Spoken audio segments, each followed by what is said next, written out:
الرؤية العامة لفلسفة فوكو أو حلم الفلسفة الفوكوية. الرؤية العامة أو غاية الفيلسوف الكلية من أعماله، والتي هي حلم مجرد يصعب الإمساك به إلا من خلال الوقوف على مجمل أعمال الفيلسوف ومحاولة تأويلها في سياقها الأساسي. وأدعي أن هذه الرؤية فرضية ورهان وخلاصة دراستنا، وأنها ربما تكون صادمة أو غير متوقعة من حيث اختلافها عن القراءات السابقة لميشيل فوكو، وخصوصا القراءة التي ترى ميشيل فوكو بنيويا صرفا كقراءة عبد الوهاب جعفر على سبيل المثال لا الحصر.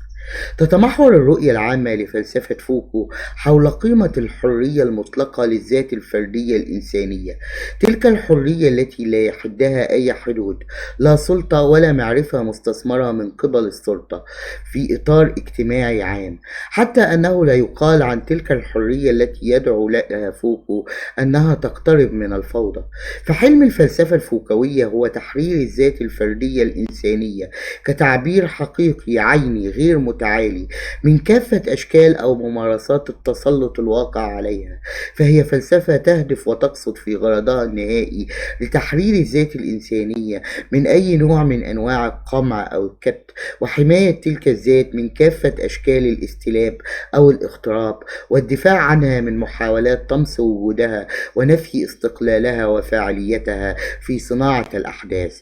وهنا لابد وأن نلاحظ تشابها مع الوجودية، وهو بالتشابه الظاهري. فحرية ميشيل فوكو ليس حرية مسؤولة كما عند سارتر، وليست مقيدة بإطار اجتماعي عام كما نجد عند سارتر، وهو الإطار الذي سيفضحه فوكو. فالذات عند فوكو ذات حقيقية متعينة، وليس ذات إنسانية مفارقة تعبر عن النوع كما عند سارتر. كما أن فوكو يبغي ذات غير مستلبة من الداخل، أي غير مصنوعة كما أراد الخارج أو الجسم الاجتماعي صناعتها. إنها ذات يريدها فوكو فاعلة، وإن كانت في واقعها المأسوف ميتة ومنتفية الفاعلية. إنه نوع من الجهاد للذات لتكون فاعلة في إطار سيطرة عليه البنية. فيكتشف فوكو عن تلك الحقيقة الملموسة التي لا سبيل من نكرانها في سياق عصرنا هذا، ألا وهي حقيقة موت الإنسان المعاصر، انتفاء فاعليته والجور على استقلاله داخل أبنية معرفية صاغتها وتحكمت فيها السلطة. فقد شكلت السلطة خطابات معرفية نافذة تتسلط على الذات من داخلها عبر ترويضها وإقناعها، استسعى لتنميطها والسيطرة المعرفية الكاملة عليها. ولكن فوكو لا يقف موقف المتفرج المحلل الواصف، بل ينتقل في عمله الأخير بالتحديد لإعطاء نماذج تاريخية لمجاهدة الذات للبنية وتشكيلها لبنية مغايرة. وهذا موضوع تاريخ الجنسانية أو الوجودية الشقية كما يحلو لي وصفها، من حيث كونها مكافحة للذات من أجل إبداع وصياغة ذاتها بمعزل عن الخارج. كيف يمكن للذات أن تسلك بمعزل عن المعرفة والسلطة؟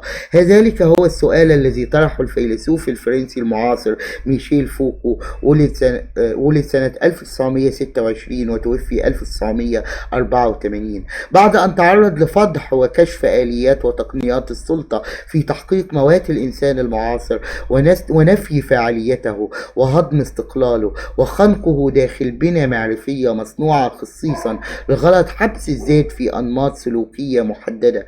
وجاءت إجابة ميشيل فوكو على سؤال الذات وكيف تسلك بمعزل عن المعرفة أو السلطة من خلال آخر كتاباته، كتاب تاريخ الجنسانية، مصدر هذه الدراسة وموضوعها.